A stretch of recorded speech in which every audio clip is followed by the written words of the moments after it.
오늘은 어떤 분이실까요? 이분이 굉장히 유명하시대요. 나는 지방대 시간 강사다라는 책으로 굉장히 유명한 분이신데 심지어 박사십니다. 그래서 이분과 함께 그 현실을 한번 이야기 한번 해보는 좋은 시간 갖겠습니다. 김민섭님 어서 오십시오. 예, 안녕하세요. 김민섭입니다. 네, 어서 오시고요. 간단하게 본인 소개 좀 부탁드릴까요? 바로 잡을 것도 좀 있는데요. 예. 그렇게 유명하진 않고요. 겸손의 미덕까지. 네, 온라인에서는 아마 여기 저희 출연자 중에 제일 유명하실걸요. 나는 지방대 시간 강사다라는 글을 쓰고 좀 대학에서 요란하게 밖으로 나왔고요. 본명보다는 지방시로 유명합니다. 김민섭이고요. 그리고 아까 박사라고 하셨는데 저는 이제 박사학위를 준비하다가 도중에 나와서 박사 수료자입니다. 정확하게는. 네. 학위는 아직 없고. 예, 없습니다. 그런 분이 있어요. 우리 방송에 나오시는 황진미님이 그런 케이스예요. 예. 의학 박사는 아닌데 박사과정 수련하는 상황. 그래서 이해가 좀 돼요. 어떤 상황인지. 그 401호 1301인가 뭐 그 닉네임 쓰셨잖아요. 상공구동, 예, 309동. 309동 1201호라는 필명으로 썼습니다, 책을. 아하, 그러셨구나. 네네네. 유명하시네요. 유명하신 거 맞네. 이게 본명으로는 쓸 수 없는 글이었기 때문에 좀 필명을 사용해서 썼죠. 전공이 궁금해요. 어떤 전공이시길래? 저는 국어국문학 전공했고요. 현대소설 쪽 세부 전공했습니다. 그러면 원래 그게 교수 활동이 원래 목적이셨던? 저는 8년 정도 대학원에 있었고 그중 4년은 이제 시간 강사로 학생들을 가르치기도 했고 뭐 즐겁게 강의하고 연구하고 있었는데요. 나는 지방대 시간 강사다라는 책을 쓰고 뭐 자의반 타의반 정도로 대학에서 나온 지 1년쯤 됐습니다. 그것 때문에? 그렇죠. 이 책이 계기가 되었죠. 뭐 쫓겨나신 건 아니고요? 반반 정도로. 그래서 자의반 타의반이라고 하는구나. 네. 이게 아무래도 좀 대학에 대한 좀 비판적인 내용들이 있고 그리고 이 책을 쓰고 나서 강의실과 연구실이 대학에만 있는 게 아니구나 하는 생각이 좀 들더라고요. 그래서 박사 논문 쓰던 거 한 절반 정도 썼는데 접고 바깥에서 더 배우자 하고 나왔습니다. 예. 박근혜 씨는 나가라고 해도 안 나가잖아요. 자, 오늘의 주제는 지금 아까 좀 전에도 소개를 해드렸지만 김민섭님 같은 분들 이야기를 한번 해보려고 해요. 비정규직 대학 교수. 이를테면은 우리는 보통 시간 강사라고 표현하고요. 시간 강사 제도가 근데 언제 생겨난 거예요? 저도 사실 당사자이면서도 이걸 알아볼 생각을 잘 못했었는데요. 좀 부끄럽지만. 근데 저도 좀 알아보니까 이게 많은 분들이 그렇겠구나 하실 텐데요. 들으시면 박정희 정권이 만든 겁니다. 1962년에 쿠데타 직후에 바로 도입을 했고요. 이것이 들어오면서 이제 그 이전에는 교원이었던 시간 강사들이 법적 교원 지위를 박탈당하게 됐고 전임 교원과 같은 그러니까 동일 업무죠. 같은 강의 업무를 보면서도 강의할 의무만 있고 뭐 쉴 곳도 연구할 곳도 그리고 특히 뭐 임금 지급도 제대로 받지 못하는 제가 나는 지방대 시간 강사다라는 책에 썼지만 대학을 배회하는 유령으로 살아가고 있습니다. 뭐 한 가지 뭐 말씀을 드리면 제가 이제 결혼하면서 집이 필요하지 않습니까? 더 이상 원룸에서 살 수 없으니까 이제 대출을 받아야겠다고 은행에 갔거든요. 은행 직원이 이제 대출 받으러 가니까 이제 집은 이제 은행이 사주는 거니까 은행으로 갔습니다. 근데 은행 직원이 일은 하고 계시죠? 라고 하셔서 예, 대학에서 강의하고 있습니다. 라고 하니까 그럼 됐다고 재직증명서를 받아오시라. 그럼 대출을 해주겠다. 그래서 이제 학교 교무처에 갔는데 교무처 직원이 시간 강사는 재직증명서 발급이 안 됩니다. 라고 하더라고요. 그래서 저 여기 강의를 몇 년째 하고 있고 월급도 대학으로부터 받고 있는데 왜 안 되느냐라고 물어보니까 글쎄 정규직 교수만 발급이 되도록 되어 있다. 대신 강의 경력 증명서를 떼어주겠다라고 하더라고요.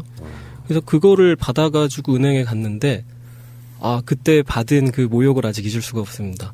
은행 직원이 봤더니 깔깔깔 웃더라고요. 이게 뭐냐고. 여기 은행에서 자기가 오래 일을 했지만 이런 증명서는 처음 본다. 그래서 저는 그 노동을 증명할 수가 없었어요. 제가 대학에서 강의하고 연구하는. 그러니까 저는 대학에서 강의하고 있고 또 연구하고 있고 하지만 그것으로 노동을 증명할 수 없는 서류상에 존재하지 않는 유령이구나 하는 걸 그때 좀 느꼈죠. 뭐 그러한 사례들로 오늘 시간을 다 채울 수 있지만 네네네 그렇습니다. 예, 그 시간강사 문제가 이전에는 그렇게까지 큰 문제가 아니었는데 이 IMF 이후로 우리나라에 신자유주의가 전면적으로 도입이 되면서 그 숫자가 급속하게 늘어났습니다. 대학이 그야말로 이제 본격적인 돈벌이에 나서게 됐죠. 그 비용 절감이라든지 노동 통제 이런 것들의 목적으로 시간 강사 숫자를 엄청나게 늘려가서 최근에 한국교육개발원에서 조사한 바에 따르면 사이버 대학까지를 포함시킨 거냐 말 거냐 이런 것 따라서 숫자가 좀 다르긴 하지만 대학의 전임 교원 8만 명 정도 예상되는 그때 당시에 같은 기준으로 전임 교원 숫자보다 훨씬 더 많은 11만 2천 명까지 되는 것으로 이렇게 추정을 하고 있습니다. 저희 학교 다닐 때 시간 강사 한두 분 정도는 왔다 가신 거 봤거든요. 기존에 있는 교수님들로 채우지 못하는 그 공간을 그런 분들이 와서 채워주고 가고 그런 느낌이었고 그런 분들은 스케줄이 되게 많았어요. 바로 강의하고 또 다른 대학교 가야 되고 막 이런 정도의 바쁘신 분들, 그러니까 잘 나가는 프리랜서였던 거죠. 근데 지금은 시간 강사 하시는 분들이 지금 현재 교수분들보다 훨씬 더 많다는 거잖아요. 그렇죠. 그래서 지방의 대학들을 조사해 보니까 심한 데는 전임 교원 확보율 20%, 그러니까 80%를 시간 강사로 채우고 있는 그런 곳도 있을 정도이고요. 시간 강사 문제가 본격적으로 언론에 좀 나오게 된 게 2010년 5월 달에 이 소선대학교 계시던 서모 교수님께서 이제 이분이 시간 강사였죠. 이 논문 대필도 하고 여러 가지 그야말로 이 원고 대필, 대리 강의, 시험 출제 평가 등 교수가 시키는 걸 모두 다 하고 그러고도 이제 1억 5천만 원 관련돼서 돈을 내야지 교수를 시켜주겠다 해서 그것을 이제 유서로 써놓고 자살하면서 이제 드러나게 됐어. 시간강사법 제정도 이제 추진되고 하게 됐는데 그때부터 이제 좀 그 사회에 알려지게 된 그런 계기가 된 게 아닐까 싶습니다. 그리고 실제로 지금 대학들은 비용을 절감하기 위해서 결국 대학도 이제 임금비 따먹는 사업이라고 생각을 하는 거죠. 대학을 사업이라 생각하는 것 자체가 또 말이 안 되는 이야기긴 한데 교원을 채용해도 강의 전담 교수, 연구 교수, 비정년 트랙 교수, 기금 교수, 초빙 교수, 경리 교수 이런 식의 다양한 이름으로 이 교원을 채용하지 정식으로 교수를 채용하는 비율은 이제 국립대학들 일부를 제외하고는 굉장히 낮아지는 그런 상황입니다. 그런데 보면 조선대학교에서 그때 그 자살하신 그분 같은 경우는 그 이분이 굉장히 좀 많은 어려움을 겪었잖아요. 자기가 모시고 있는 그 교수님 논문도 함께 같이 쓰고 여러 가지 노력을 많이 했는데 너무 힘들어서 이제 이런 일이 벌어졌는데 근데 이제 이게 저는 그 두 가지를 생각해 봐야 된다고 생각하는데 하나는 이분이 꿈이 뭐였는가 하면 제가 볼 때는 아마 평생 시간 강사하는 게 꿈이 아니었을 거예요.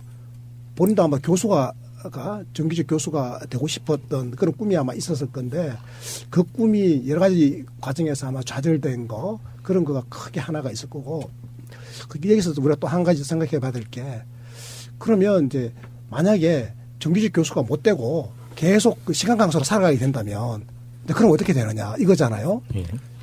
이게 문제예요. 그러니까 제가 볼 때는 오늘 우리가 굉장히 고민해 봐야 될 부분도 바로 이 부분이 아닌가 싶어서 저는 지방대학 시간 강사 해보셨던 분에게 노골적으로 한번 여쭤보고 싶어요. 시간 강사 하시는 분들이 만약에 계속 시간 강사를 한다면 그걸 과연 그 생활을 감내할 용의를 가지고 시간 강사를 하는 건지 아니면 요 짧게 고생해가지고 내가 다른 신분으로 정규직 교수로 될 수 있다는 그 기대감 때문에 시간 강사를 하는 게 더 큰지.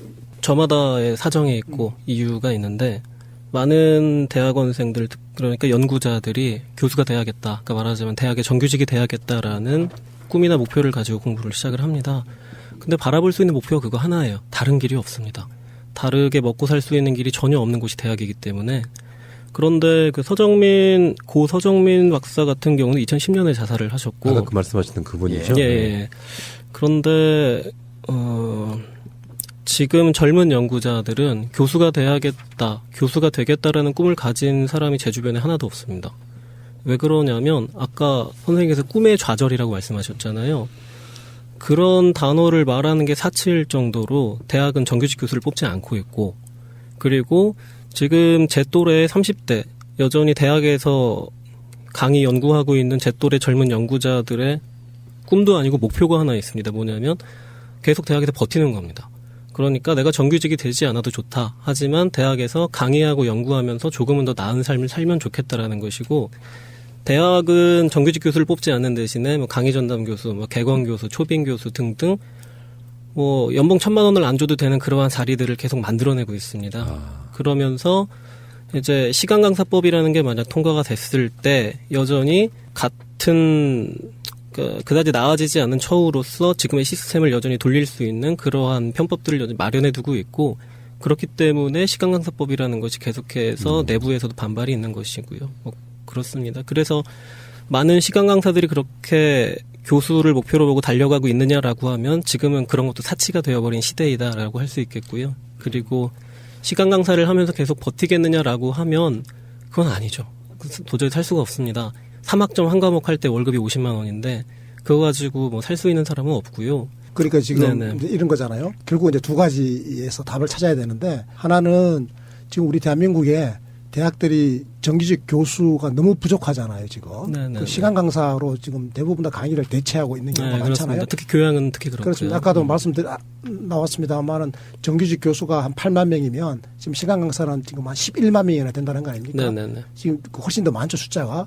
이런 상황에서 지금 시간 강사가 정규직 교수가 될 수 있는 그 기회를 지금 잘 안 주고 있다라고 하는 게 문제잖아요. 그래서 이거를 지금 하나를 좀 뚫어야 되고. 그렇기도 하고 네. 제가 생각하는 건 대학은 지금 강의, 연구, 행정, 생태계에서 이미 학생뿐만 아니라 그러니까 시간강사뿐만 아니라 대학원생, 학부생까지 다 끌어들이고 있거든요.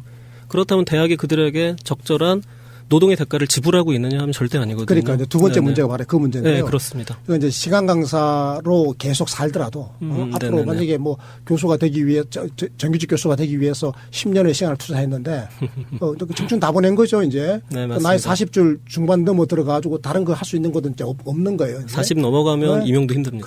아니 임용 힘든 게 아니라 직업 바꾸기도 어려워요. 이제. 아, 밖에 그건 나와서 당연히 딴 일 그렇죠. 시작하기도 너무 어렵고 그러니까 이 일을 그냥 계속 할 수 있었으면 좋겠는데 그러면 이 일을 안정적으로 직업으로서 가져갈 수 있도록 네네네. 조건을 만들어줘야 되잖아요. 맞습니다. 그러니까 우리 대한민국이 이 두 가지 일을 다 해야 되는 거예요. 지금 학생 교육 측면이나 시간 강사의 인권 측면이나 우리 사회 전체의 그 노동력을 잘 활용한다는 측면에서 이 두 가지를 다 해야 되는데 지금 두 가지를 다 지금 못 하고 있는 거죠.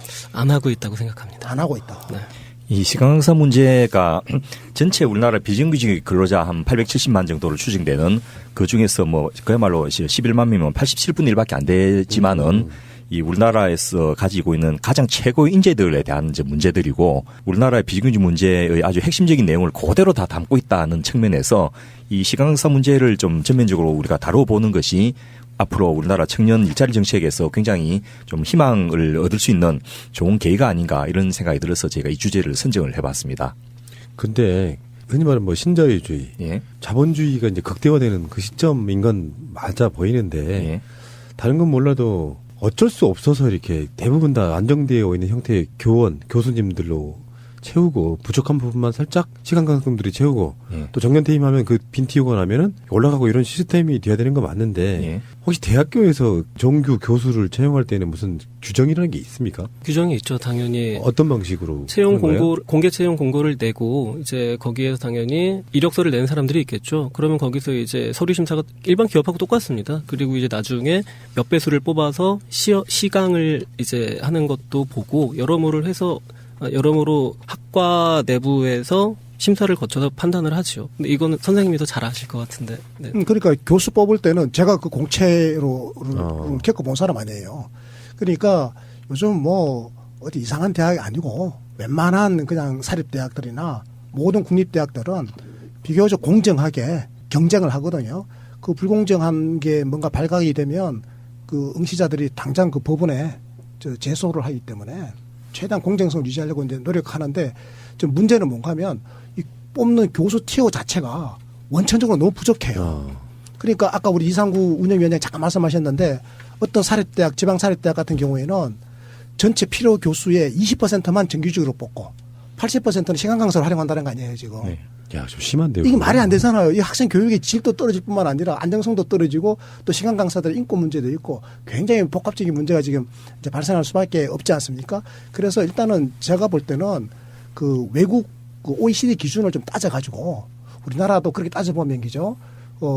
교수 숫자가 많이 늘어나야 되거든. 그러면 이제 시간 강사들에게 교수가 될 기회를 많이 줘야 되는데 지금 이 기회 자체를 원천적으로 지금 안 줘버리니까 문제인 거예요. 그리고 무엇보다 시간 강사를 주로 쓰게 되면 임금 면에서 타 분야의 비정규직에 비해서 획기적으로 유리합니다. 이 가장 최근에 나온 교육부의 2015년 전국 대학 교수와 시간 강사들의 임금 수준 조사를 보면 국공립대는 전임 그 강사 이상 지금은 이제 조교수가 이제 그 수준이 됐는데요. 평균 연봉이 6,428만 원인데 이 시간 강사는 한 1,500만 원 수준이니까 한 23%밖에 안 되고요. 사립대학은 5천만 원 정도 수준인데 물론 이제 아주 높은 대학과 낮은 대학 차이가 사립대학은 훨씬 큽니다만은 시간 강사는 1,280만 원이니까 이 역시 한 25% 수준. 그러니까 소위 말해서 정규직 교수를 쓰는 것보다 시간 강사를 쓰면 가격면에서 4분의 1밖에 안 된다. 그러니까 언제든지 마음대로 자를 수 있다. 그러니까 그 외에도 여러 가지 일들을 골고루 다 시킬 수 있다. 이런 그야말로 꼭 묻고 알 묻고 털기 닦고 발톱을 이빨 수 있는 굉장히 좋은 그 대학 경영자 입장에서 보면 이게 그렇겠네요. 아주 좋은 수단인 거죠. 얼마 전에 그 인분 교수 사건이 있었잖아요. 예. 아이고. 그게 이제 조교와의 관계에서 그 교수라는 게 사람마다 다르겠지만 물론 그 정도로 그 어떤 권력이 셉니까? 네. 대학교에서? 네네네. 아니 그러니까 그걸 이제 보는 대학원생들의 제 주변 반응은 뭐였냐면 나는 안 먹었을까? 나도 같은 상황이면 먹었을 거야. 그래요? 왜냐하면 지도교수가 논문에 도장 안 찍어주면 청춘이 날아갑니다. 그러니까 학위 논문에 도장을 찍어줄 수 있는 건 지도교수뿐인데 지도교수가 도장을 안 찍어주면 대학에서 보는 청춘이 날아가는 것이고 연구 성과를 제출할 곳도 없어지는 것이고 무엇보다도 지금 한국 대학은 교수 한 사람에게 너무나 많은 권력이 집중된 곳이고 거기에서 이제 개인의 문제가 되겠지만 그러한 시스템 안에서 악한 개인이 있다라고 할 때 그 악을 통제할 수 있는 방법이 없고 그리고 멀쩡하던 사람도 그런 구조에 들어가면 그건 폭력이에요. 그 개인에게도 괴물이 되는 겁니다. 자기의 어떤 권력을 통제할 사람이 주변에 없고 마치 누구처럼 근데 탄핵도 안 돼요. 교수들은. 그래서 어떤 인분교수 사건을 보았을 때 대학원생들은 저건 구조의 문제다. 그리고 저는 인분교수도 나름 피해자라고 생각해요. 그러니까 그 사람이 멀쩡한 직장에 있었다라고 하면 그 사람을 통제할 수단이 있습니다. 직장의 윤리위원회도 있을 것이고 그 사람을 처벌할 수 있을 것이고 그 사람이 그러한 악의 본성을 드러내기 이전에 그 사람이 스스로를 통제하고 검열할 수 있었을 텐데 대학이라는 공간은 그게 안 되는 조직입니다. 가장 최근의 사례만 보더라도 정유라한테 학점 주라고 시켰던 이 불멸의 제국선 이인하 필명을 가진 이대 교수님이 그 조교들한테 그걸 시켰다는 거거든요. 시간 강사들한테도 시키고 아예 답안지를 네가 써라. 그러고 안 쓰면 자네는 앞으로 학교에서 매장시켜 버릴 거야. 이런 정도까지 말을 하면서 꽤 그래도 권위 있는 분이라고 우리가 알고 있는데 그런 분들도 이제 대학에서 그렇게 익숙한 거죠. 저는 조교가 나중에 만약에 이제 그 박사급 조교라고 한다면 그 박사학위를 마치고 졸업하잖아요. 그러면 이 친구가 이제 하고 싶은 게 만약에 교수라면 그러면 진짜 시간 강사 자리를 알아볼 거예요. 그러면 이제 자기 스승이 시간 강사 자리를 알아봐 주거든 보통. 그래야 또 좋은 데 가서 시간 강사를 해요. 그래야 나중에 교수가 될 가능성이 조금이라도 더 커지기 때문에 그러려면 대학원 때부터 모셔왔던 자기 교수를 그 주군을 모시듯이 깍듯이 모시고 있어야 되고 그 시간 강사를 하면서도 계속 인연을 맺으면서 잘 모셔야 나중에 또 교수 자리가 나면 또 우리 한국 사회가 다 인맥 사회잖아요. 그 친구 괜찮다라고 또 추천도 좀 해주고 또 이렇게 다 연결이 되거든요. 그런 구조를 바꿀 방법은 없나요? 아무리 봐도 이건 너무 그 개인적인 인연에 의해서만 이루어지는 그런 관계를 깨버릴 수 없는 공적인 어떤 시스템이 없습니까? 그런데 그게 굉장히 어려운 게 왜냐하면 일단 시간 강사를 시작하신 분들이 교수가 돼야 되겠다라고 하는 열망이 너무 커요. 경쟁이 너무 치열한 거죠. 자리가 너무 적은 게 원천적인 문제야. 일단 자리를 좀 확 넓혀야 돼. 제가 봐도. 열망보다는 다양한 길을 마련하는 게 중요합니다. 지금은 교수 말고는 길이 없어요. 그러니까 일단 교수의 자리를 넓혀놔야 돼. 넓혀놓고 그다음에 이제 또 시간 강사에서 벗어나고 싶어하는 욕망이 있잖아요. 시간 강사에서 벗어나고 싶어하는 것은 이게 삶이 너무 어려우니까 시간 강사 처지를 벗어나서 교수가 빨리 되고 싶은 거지. 그러니까 이제 교수가 설사 못 되더라도 시간 강사로서의 삶이 안정적으로 될 수 있도록 이런 메커니즘을 만들어줘야 되는데 지금 시간 강사의 삶을 아까 봤잖아요. 연봉 1,000만 원, 1,500만 원 받아가지고 이걸 어떻게 식구를 부양하고 삽니까? 이걸로 살 수가 없잖아요. 근데 이 생활을 5년, 10년 한다고 생각해 보십시오. 이게 부인이 이게 눈치 엄청 보이고 또 이게 서로 간 부부 사이에 문제도 생길 수도 있고 말이죠. 이게 장기간 계속될 수가 없거든요. 그런데 만약에 나이가 자꾸 들어가가지고 이제는 교수가 될 가능성은 자꾸 희박해진다라고 생각하면 이제 초조해지고 불안해진단 말이지. 그러니까 이 문제를 우리 사회가 원천적으로 방치하고 있는 것도 저는 큰 문제라고 생각해요. 이거는 제도적으로 정비가 필요합니다. 그러니까 시간 강사라고 했을 때 그러면 어떻게 해줘야 되냐. 근데 가장 기본적인 게 안 되고 있거든요. 말하자면 사회적 안전망. 저는 나는 지방대 시간 강사라는 책이 살짝 화제가 되었던 게 저는 새벽부터 점심까지 맥도날드에서 물류와 차이를 하고 대학으로 강의하러 갔거든요. 연구실로 논문 쓰러 가고 그 이유는 딱 하나였는데 저는 혼인신고를 못했어요. 아이가 태어날 때까지. 왜냐하면 혼인신고를 하는 순간 건강보험을 납부해야 되거든요. 그러니까 아버지의 어떤 피부양자에서 떨어져 나와서 제가 독립된 건강보험 납부를 해야 되는 그러한 세대가 되는 것인데 대학에서 시간 강사들에게 건강보험 제공하지 않습니다. 그렇게 되면 제가 버는 돈의 10% 이상을 건강보험으로 내야 되는 거예요. 지역가입 보험으로. 근데 아이가 태어났을 때 뭐 출생신고까지 미룰 수 없으니까 출생신고하고 혼인신고를 같이 하면서 맥도날드에 아르바이트로 들어갔습니다. 왜냐하면 그것으로 저의 가족의 건강보험을 보장받을 수 있기 때문에. 그래서 이제 맥도날드에서 일하면서 사회적 안전망을 보장받을 수밖에 없었고 한번 제가 점장에게 물어봤어요. 정말 맥도날드에서 저한테 이게 노동자구나 하는 감각을 줬거든요. 대학에선 받아보지 못했던. 그래서 저에게 왜 이렇게 잘해줍니까? 라고 물어봤거든요. 점장에게. 그러니까 점장이 한마디 딱 하더라고요. 우린 그냥 법을 지키는 거예요. 라고. 그러니까 거리에 패스트푸드점에서도 지키고 있는 근로기준법, 그 거리의 상식을 대학에서 안 지키는 거예요. 진짜 그러네요. 저도 요 구조를 읽으면서 제일 가슴에 많이 와닿았던데요. 이상희 교수님이나 저나 뭐 건강보험을 가지고 평생을 이제 살아왔던 사람이고 그래도 전국민 의료보험이 우리의 자랑이라고 이렇게 자부를 하고 있었는데 이 김 교수님 이야기를 읽으면서 야 저기 또 이 맹점이 있었구나. 등잔밑이 얻었구나.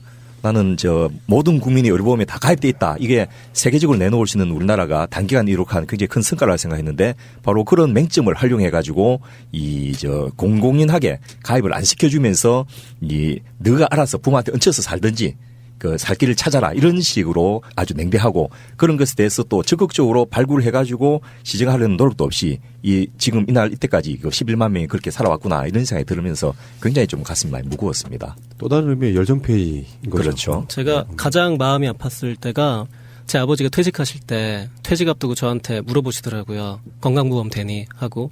그러니까 아버지가 퇴직하면 그 다음 세대인 아들이 그 아버지를 이어서 건강보험의 부양자가 되는 게 맞지 않습니까?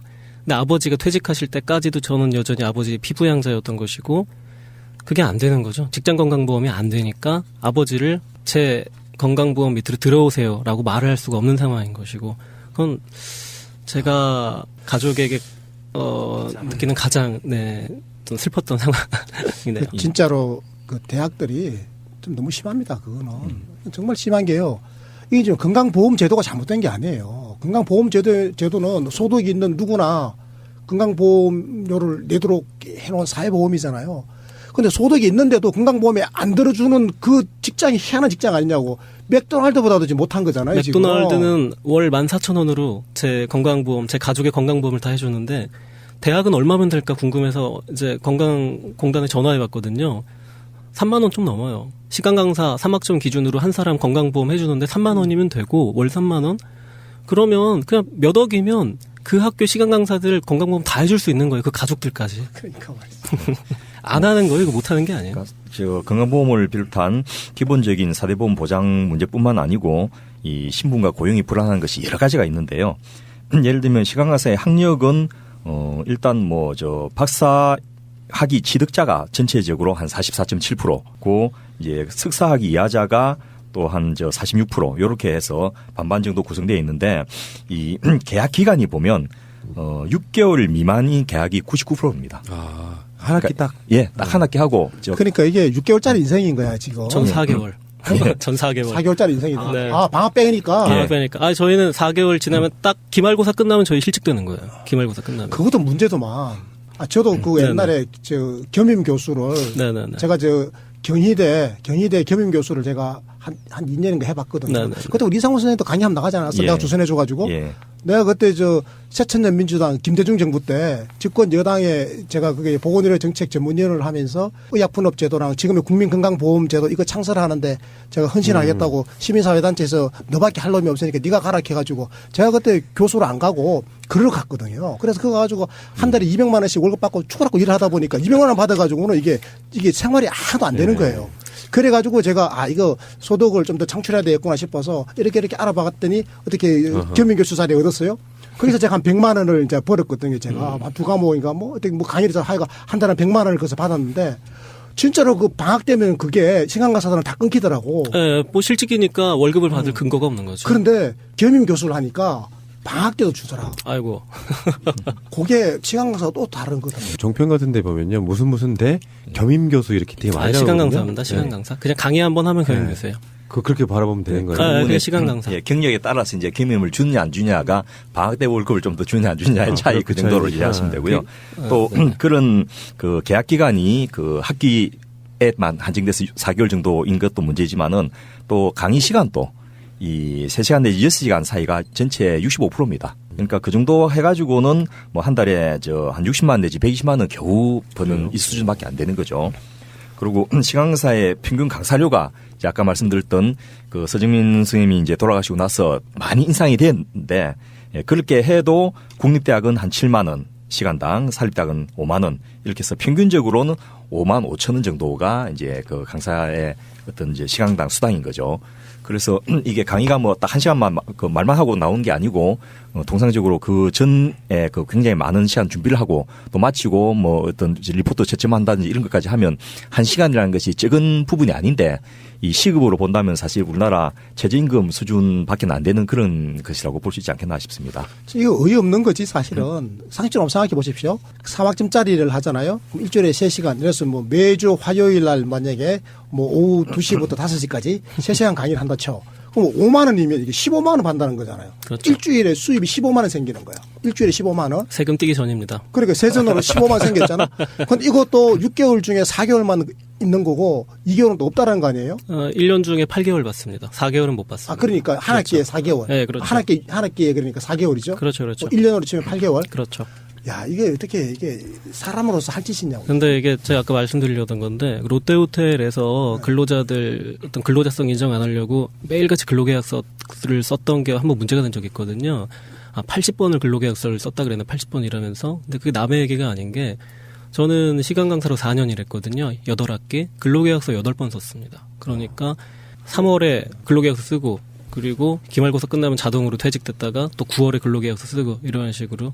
그러니까 1년에 2번 4개월짜리 근로계약서를 8번을 쓴 거죠. 그러니까 8번의 실직과 복직을 반복을 하는 것인데 그게 너무나 공기처럼 당연해요, 거기서는.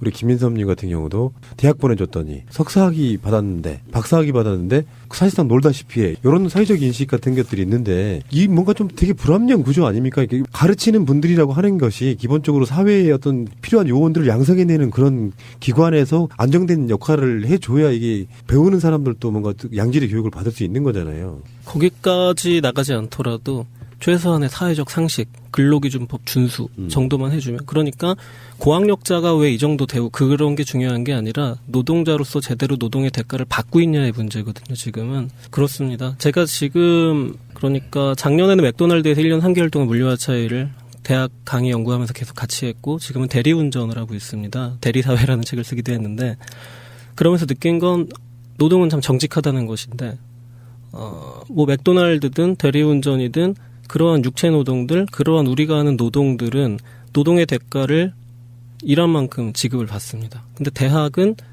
그렇지가 않아요. 그리고 그 시간 강사가 얼마를 버는가 그런 얘기를 했잖아요. 3학점 강의를 하면은 뭐 연봉이 500이고 600이고 이런 이야기들 그 강의하려고 제가 쓴 돈이 1억이 넘습니다. 대학에 갖다 넣은 등록금 뿐만 아니라 거기서 먹고 자고 숨 쉬는 비용이 1억이 넘어가고 그리고 제가 그 시간에 다른 일을 했다면 또 그만큼의 돈을 벌었을 겁니다.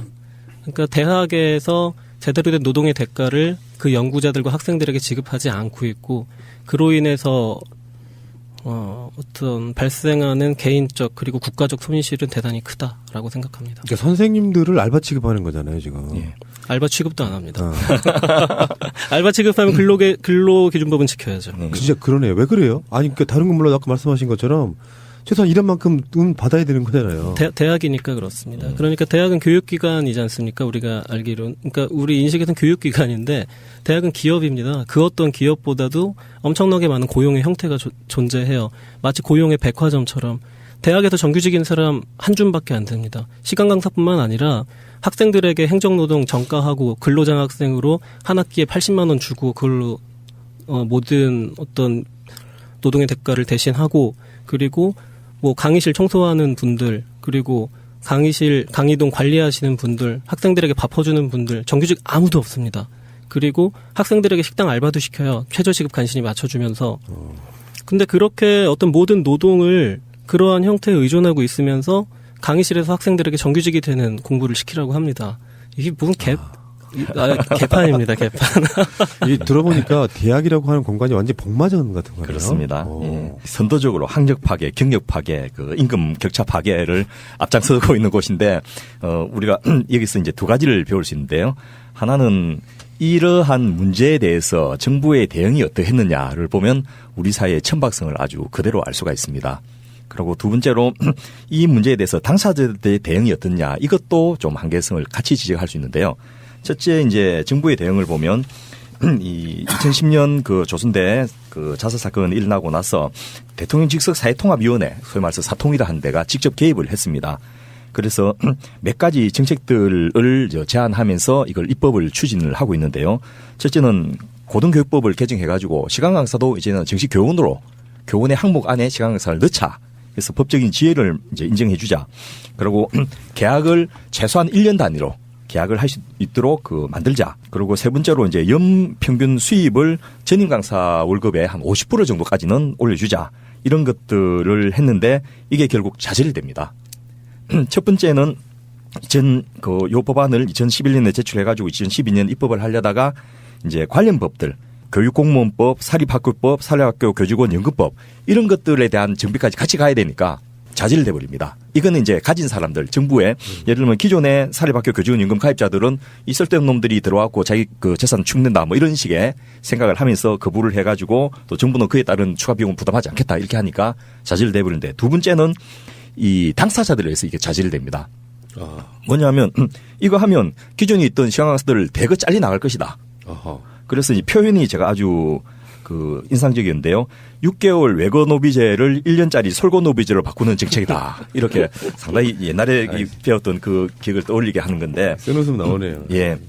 그렇게 해서 결국 이 3년째 계속 이 법안이 연기가 되고 이런 상황이고, 작년에도 또 한 번 더 연기가 된 그런 상황입니다. 그럼 이 법이 아직 지금 실천 안 되고 있는 건가요? 그렇습니다. 집행이 아예 안 되고 있어요. 유예되고 있습니다. 그러니까 법은 만들어졌잖아요. 만들어졌는데 내부에서도 외부에서도 당사자들도 반대하고 대학 쪽에서도 사용자도 반대를 하니까 일단 계속해서 유예시키고 있는 거죠. 그러니까 지금 그 부칙 조항을 자꾸 유예시키고 있는 건가요? 그러니까 부칙을 만들어가지고 이대로 시행할 것이냐 아니면은 뭐 어떻게 좀 더 논의를 할 것이냐인데, 제가 알기로는 그다지 논의가 된 바가 별로 없고 이번에 이제 좀 어떤 팀을 꾸려서 하고 있는 걸로는 아는데, 시간 강사 분들 편 들어주는 법적인 어떤 의미 있는 조항들이 들어있지 않는 거예요? 아니면은 정말 눈 가리고 아웅하는 거예요?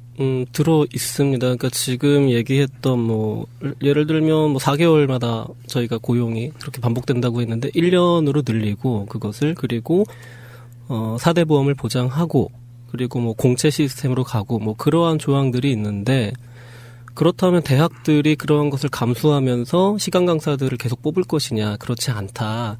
대량 해고, 그러니까 그 노조 측에서 주장하시는 부분은 지금 시간 강사들의 3분의 2 정도가 아마 직장을 잃을 것이다라는 것. 왜냐하면 지금 시간 강사들이 대개 3에서 6학점 정도 강의를 하는데, 시간 강사법이 통과되면 1인당 9학점 이상을 해야 하거든요.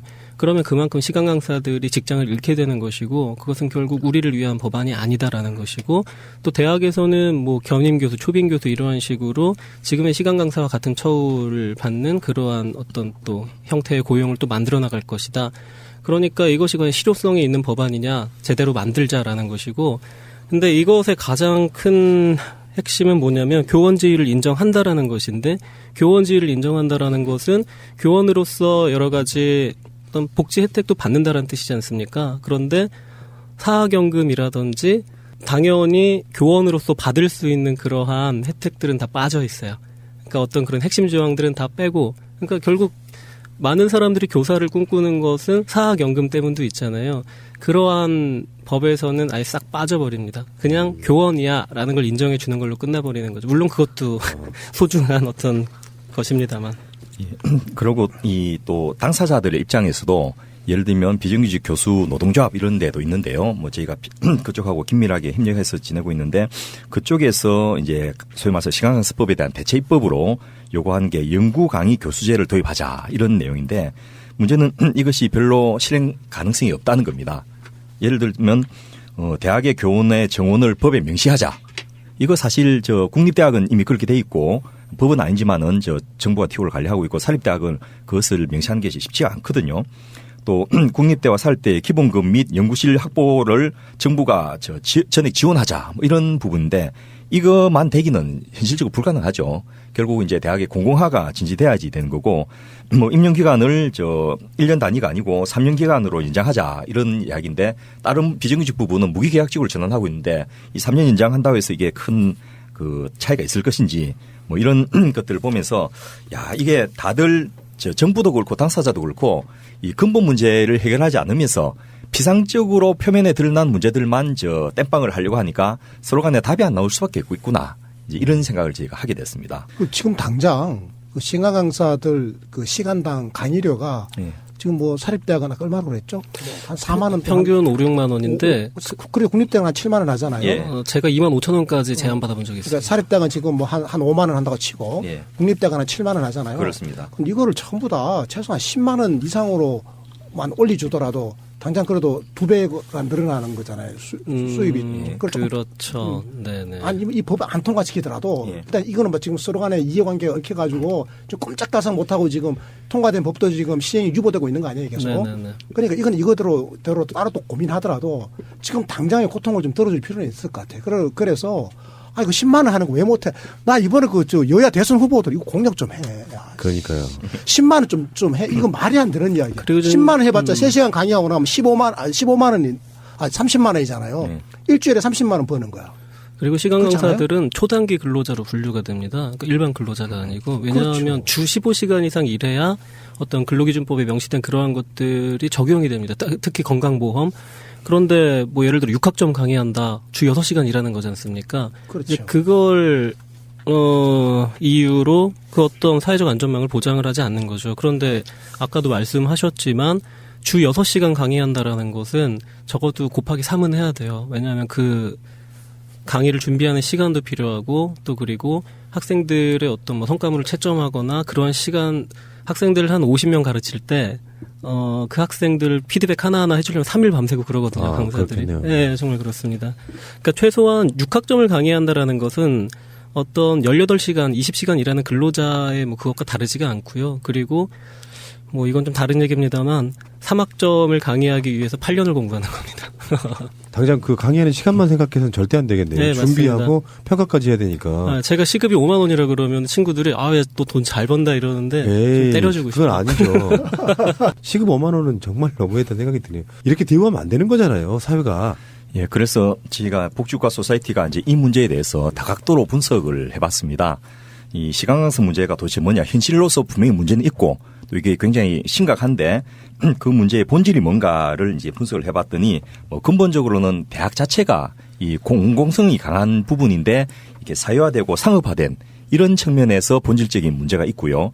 또 우리나라 청년 실업 문제의 일환이기도 하고 또 우리나라 비정규직 문제의 일환이기도 하고 또 지나치게 국공립대학이 적고 사립대학이 많은 이런 그 세계적으로 유례가 없는 이런 비율의 문제도 있고요. 대기업과 중소기업이 양극화되어 있듯이 이 산업 구조의 양분화로 양극화에 따르는 고용의 문제가 소위 말해서 고급 인력들이 그 고용될 수 있는 자리 자체를 없애버리는 이런 문제도 있고요. 대학이 실질적으로 산업 발전이나 이런 것과 연계되지 않은 사회적 요구와 그 부응하지 않는 이런 식의 그 운영이나 그 학문을 하는 이런 부분도 있고요.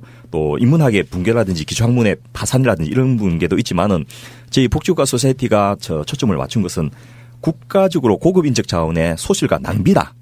이 부분에 초점을 맞춰봤습니다.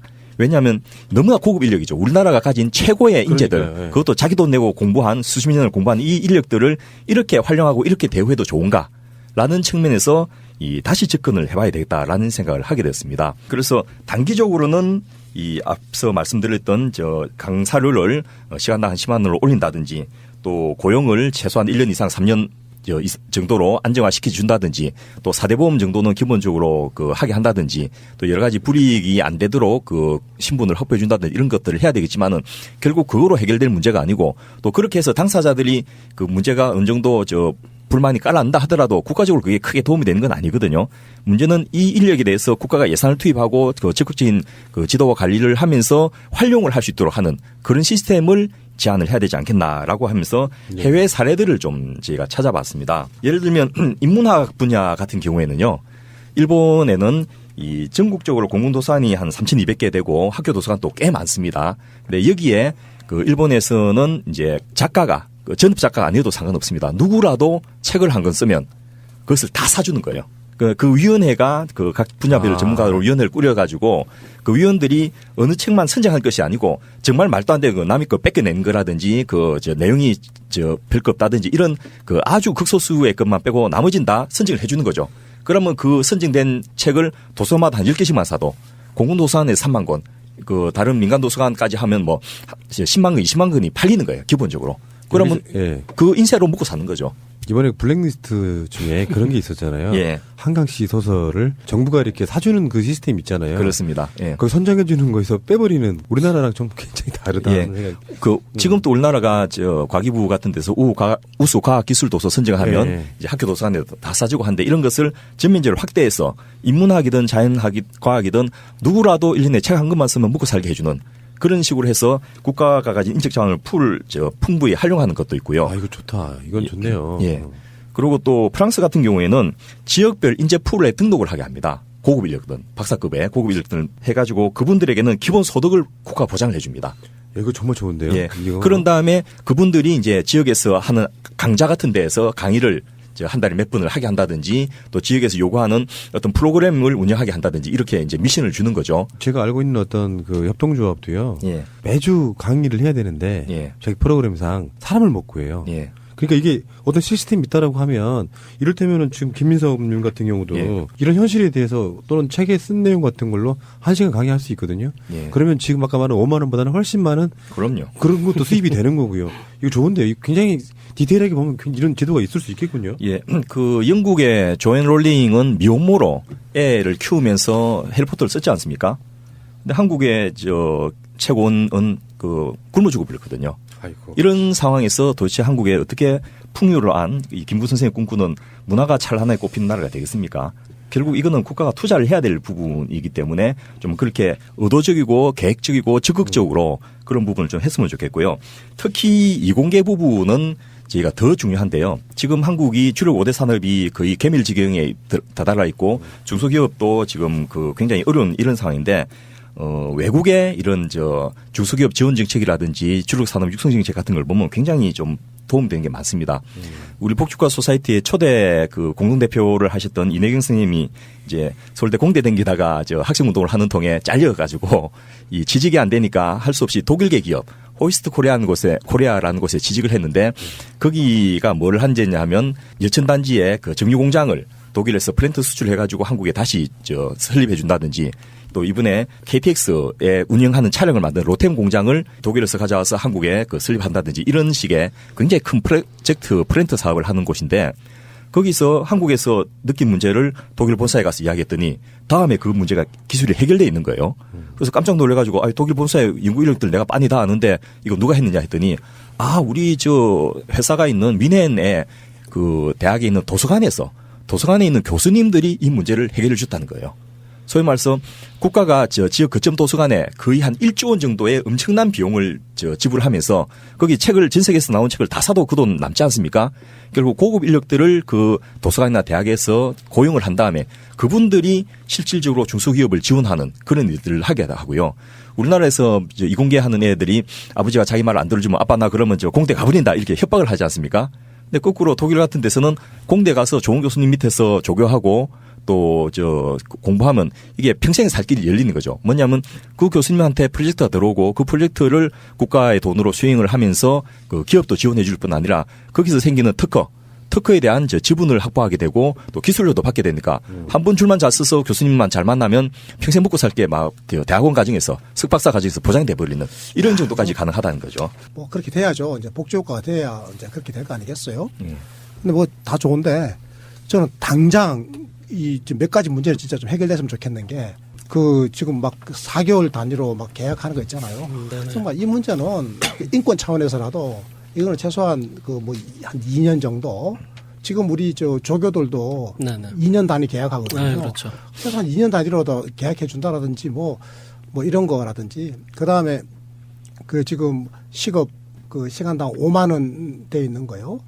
그 보통 그 3시간 내지 6시간 시간 강사들이 강의를 일주일에 하는데 그런데 이게 지금 뭐 일주일에 3시간 하면 5만 원이면 15만 원 번다는 거 아니에요.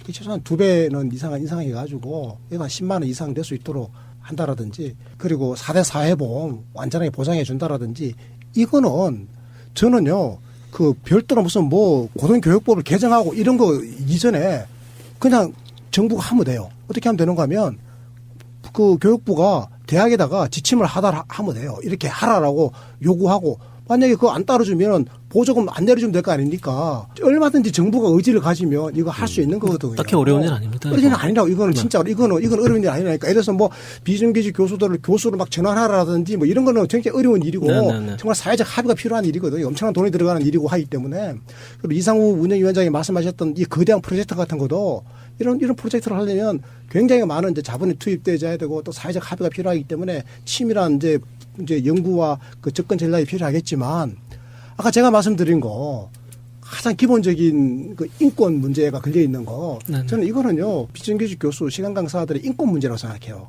맞습니다. 어떻게 해서 맥도날드보다도 못해가지고 이게 말이 되겠습니까? 그러니까 이게 복지가 아니고 인권의 문제였었군요. 네, 그렇습니다. 네, 그러니까 그러네요. 복지가 너무 떨어지다 보니까 이게 인권을 침해해버리는 거예요, 이게 지금.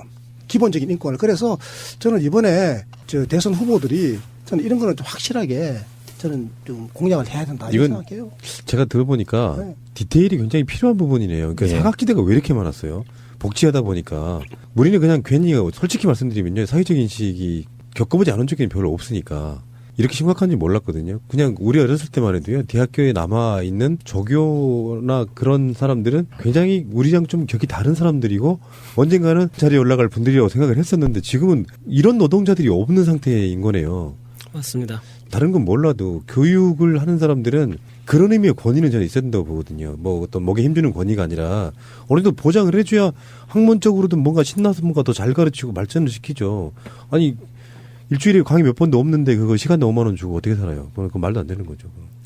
예, 단기적으로 이상희 교수님께서 말씀하신 그런 정책도 적극적으로 해야 되지만은 결국 이게 돈이 들어가야 될 문제인데 그러려면 국민적 동의와 합의가 있어야 될 부분이고요. 그것에 대해서 이제는 좀 큰 비전을 가지고 적어도 대권 주자들이라면 좀 제시를 해야 될 게 아닌가 싶고요.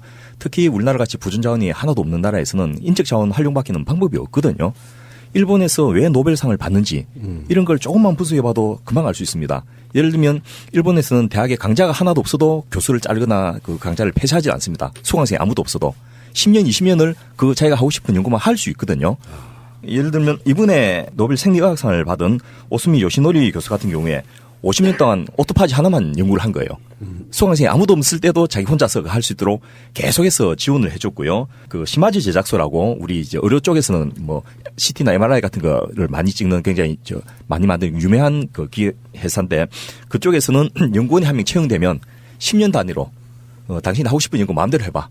끝까지 지원해주고 그 이제 성과가 아무것도 없는데 그 연구원이 한 번만 더 해야 되겠습니다 하면 20년 또 지원해주는 거예요. 그렇게 하니까 노벨상이 지금 20몇 개까지 나오는 이런 식으로 가능하더라는 거죠. 그리고 저는요, 이 비정규직 교수 문제 해결하는 데 있어서 기존의 정규직 교수들도 저는 많이 반성해야 된다고 생각해요. 예. 네, 맞습니다. 이게 말입니다. 이게 사실 우리 대한민국의 모든 사회 구석구석이 지금 피라미드로 되거든요. 피라미드. 그렇지 않습니까? 피라미드. 네, 네. 피라미드가 꼭대기가 굉장히 좁아요. 밑은 아주 넓고. 그래서 처음부터 꼭대기 위로 지금 올라갈 생각만 하고 그러고 있는 거예요. 그런데 한번 꼭대기에 올라간 사람은 절대로 자기 권위를, 이익을 침해당하려고 하진 않아요. 꼭대기에서 계속 그걸 지키려고 하는 거거든요. 대학 교수가 존경이 아니라 존중받는 직업인 것은 그들이 그만한 사회적 책임을 지고 있을 것이다라는 어떤 우리의 믿음이 있기 때문인데 지금 그들이 그러한 책임을 지고 있느냐 그리고 대학이 그러한 공간이냐라고 할 때 저는 절대로 아니라고 이야기합니다. 그러니까 제가 이런 말씀을 드리는 이유가 뭔가 하면 그 대학 교수들이 정규직 교수들이 그 이런 여러 가지 문제들 있지 않습니까? 네네. 지금 대학이 완전히 지금 맥도날드 가게보다도 못한 상황이 전개되고 있고 하면 네네. 그리고 또 그런 비정규직 교수들로부터 또 학생들이 교육을 받아야 되지 않습니까? 그럼 그 학생들이 받는 교육이 양질의 교육이 안 될 가능성이 높아지거든요. 아니, 등록금 몇백 내고 그게 뭐 하는 겁니까? 그러니까 말이죠. 그러니까 이게 전체적으로 보면 이래서는 안 되는데 그러려면 이거 바꿔야 되지 않습니까? 바꾸는 것을 주창해야 될 저 교수들이 목소리를 안 내버리거든요. 아니면 의도적으로 모르겠습니다. 뭐 안 하게 하는지는 잘 모르겠는데 안 내는 거에서 끝내는 게 아니라 못 내게도 하죠. 네. 만약에 그렇다라고 한다면 이건 정말 심각하게 이거는 일종의 반동이거든, 반동. 여러 분야를 다루다 보니까 제가 어느 정도 이렇게 종합 마인드가 좀 생겼는데 우리나라 기업들이요 중국에 비해서 연구를 많이 안 하고요 뺏어와요. 중소기업 특허 가진 거니까 어떻게 뺏어온다든가 그러면 기술 발전이 없잖아요. 두 번째는 진짜로 사회적 성과랑 다르게 그 이공계 같은 경우는 특히 그렇고 인문계도 저는 그런 게 필요하다고 보는데 교수들이 해야 될 일이 가르치는 것만 낸 게 아니잖아요. 연구도 좀 해서 그 분야의 어떤 성과도 내고 그렇지 않습니까? 근데 이 상태가 되면은 전혀 이건 언간생심이잖아요. 아무것도 할 수 없고 그냥 자기 생기만 유지하고 사는 거지 않습니까? 국가 전체적으로는 전 손해라고 보거든요. 대우는 해줘야 된다. 대학은 우리 사회의 축소판이기도 하지만은 또한 우리 사회의 미래이기도 하거든요. 대학에서 새로운 것을 만들어내지 않으면 우리의 미래가 없는 그런 부분이라고 생각한다면 좀 더 적극적으로 다수의 비용을 투입해서라도 이 시간강사 문제를 해결하는 것부터 대학을 예. 구조적으로 바꾸는 것까지를 해야 될 게 아닌가 싶습니다. 김민섭님 오늘 네네. 나오셔서 여러 가지 이야기 해주셨는데 말씀하시는 거를 제가 보니까요. 정말 하신 말씀이 많을 것 같은 그런 분이에요. 아까도 그런 이야기 하셨잖아요. 그런 이야기로만 따져도 뭐 몇 시간 며칠 할 수 있다 이렇게 말씀하셨는데 네네. 우리 방송 자체로 뭔가 바뀌거나 그러진 않을 겁니다. 근데 이게 기대는 안 합니다. 예, 조금이라도 네. 어떤 반향이 좀 일으켜지고 네네. 인식이 좀 생기고 사실상 제가 알고 있기에 집권 유력한 정당의 분들도 많이 들으시는 걸로 저는 알고 있어서 네네. 최대한 어떤 정책에는 꼭 반영이 좀 됐으면 좋겠다 생각이 드는데요. 네네. 그런 분들한테 한 말씀 하십시오. 숨은 노동이 너무나 많고 대학은 그러한 대표적인 공간입니다. 젊은 연구자들의 삶이 망가지고 있고 그것은 그들 개인적으로뿐만 아니라 국가적으로도 대단히 큰 손해라고 생각합니다. 그들이 계속해서 대학에서 강의하고 연구할 수 있도록 제도적 지원, 관심을 부탁드립니다. 나는 지방대 시간 강사다라는 책에 오늘 좀 하고 싶었던 말들이 많이 들어있고요. 그 책을 좀 많이 읽어주시고 정책을 짜는데 참고해주시면 좋겠다는 그냥 개인적 바람이고요. 그리고 좀 드리고 싶은 말씀이 있는데 대학원생 문제하고 시간 강사 문제를 떨어뜨려 놓고 생각할 수가 없습니다.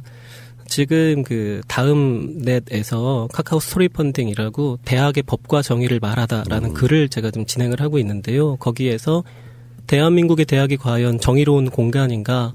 대학은 지금 위법을 하고 있는가 아니면 편법을 하고 있는가? 과연 정의롭다고 할 수 있는 공간인가에 대해 이야기를 하고 있습니다.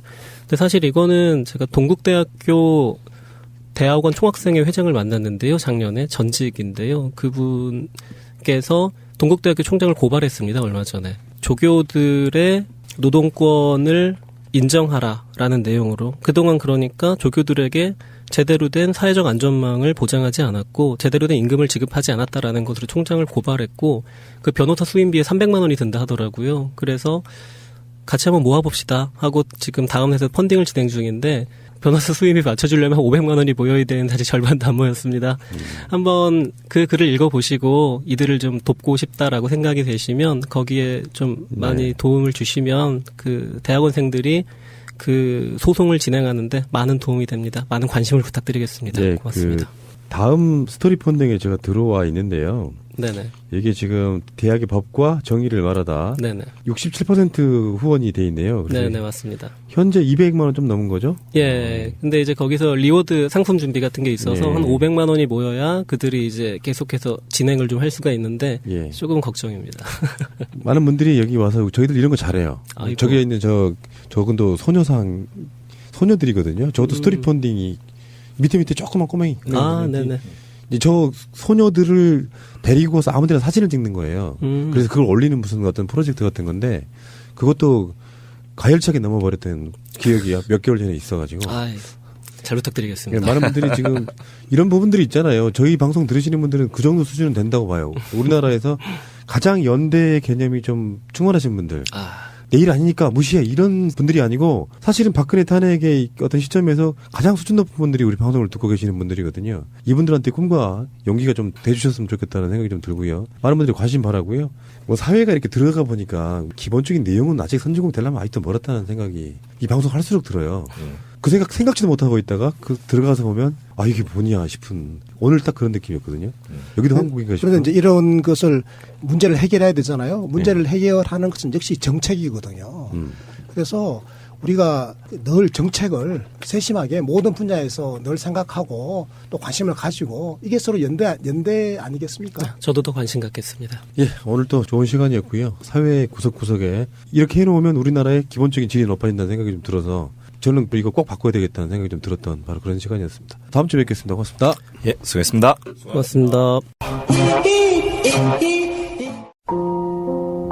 새가 날아든다의 홈페이지는 www.birdfly.co.kr birdfly.co.kr 많은 분들의 가입과 참여를 바랍니다.